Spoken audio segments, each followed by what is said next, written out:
Hello everybody. Mr. Philip Campbell here, history teacher, author, and welcome back. Welcome to the fourth video in my series on the Age of Exploration. It's been a while since I've been back to this series. As you can see, I've got a new setup behind me and everything, but I'm excited to get back to talking about this very interesting period in history when the new world of the Americas was being opened up to the old world of Europe. Now, if you've ever studied the Age of Exploration at all, at some point you must have wondered about the naming conventions that the Europeans used when they were giving names to these places that they were discovering and claiming. I mean, this was an unparalleled opportunity for European explorers and cartographers to exercise their creativity. A whole half of the planet was being brought into the European consciousness for the first time, and as they exercised colonial dominion over these places, they could have given them any names they wanted. We could have gotten cool names like Lothlorien, or we could have been Narnia or something like that. But instead, the Europeans gave these places names like New France, New Spain, New Amsterdam, New South Wales, New Caledonia, New Brunswick, New Hampshire, New Lyon. Names that, from our perspective today, seem shockingly, boringly uncreative. So I want to delve into why the Europeans chose to name things this way, because for many years it didn't make sense to me either, until I started to realize that this was really about the question of sovereignty. And that's what I want you guys to think about, is sovereignty. And what I mean by sovereignty is this. Imagine that it's the pre-modern period, right? You can't just go online and look at Google Maps. There's no United Nations, no international sort of organization where countries can mediate their differences.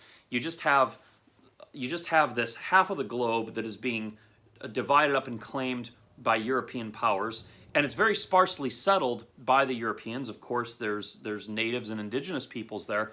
But in terms of European power, when the French sail up the St. Lawrence Seaway, and when they say, this land belongs to France now, how does France enforce that claim? How does France stop some other kingdom like England or Portugal, because the Portuguese were exploring Canada at the time as well? How does France stop these other countries from encroaching on its claims?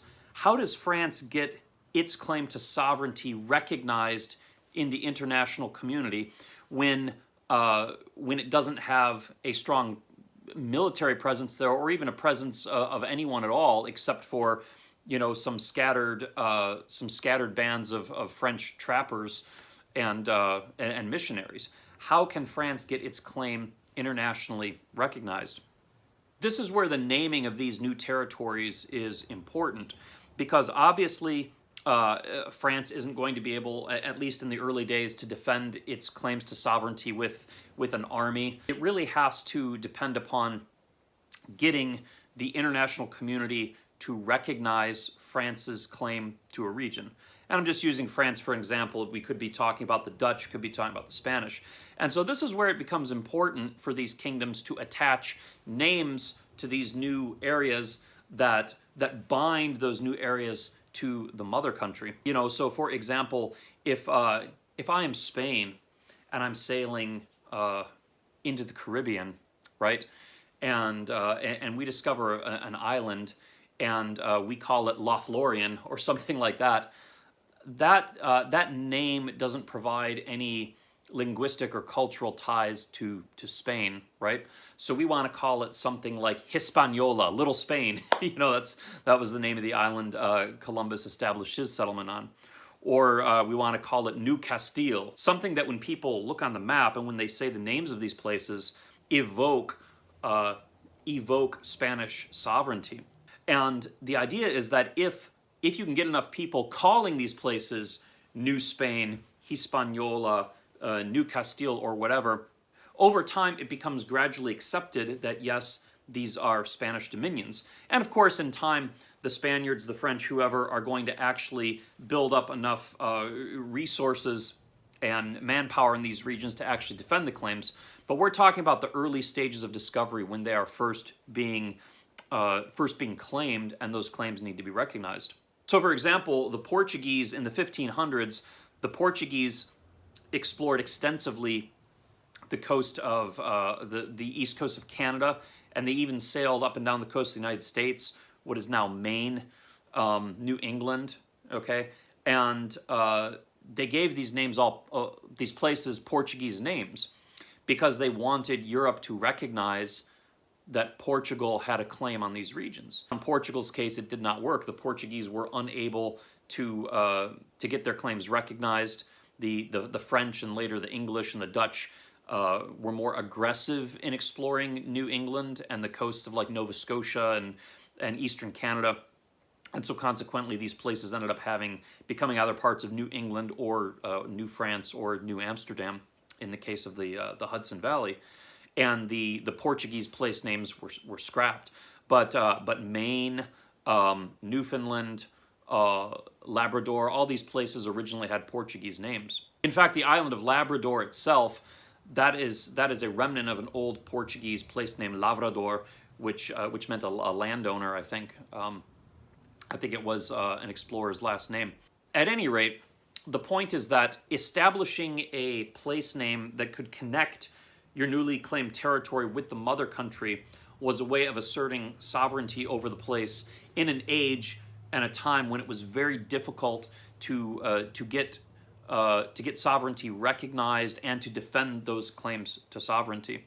Understood this way, it is the linguistic equivalent of a country going somewhere and planting its flag, right? When the country steps onto the shore of a newly discovered land and raises its national flag and takes possession of the land, that is a way of asserting sovereignty. Giving a name to an area like New Spain or New Amsterdam or New South Wales is a way of asserting sovereignty over that area. And then, of course, if you can get, if map makers start putting New South Wales, on maps of Australia, if other people, even in other countries, even in France, even in Russia or wherever, if they start calling it New South Wales, gradually you get an international consensus that, okay, this is a British Dominion. So that is the reason why the Europeans were so uncreative with the way they named places in the New World. And it really had to do with international diplomacy, with sovereignty, with tying those new territories to the mother country. It really wasn't about creativity. It wasn't like they just had a blank canvas. There was really pressing practical reasons why they handled it this way. I hope this helps. If you like this video, please like it, subscribe to my channel, and I'll see you back in the next episode.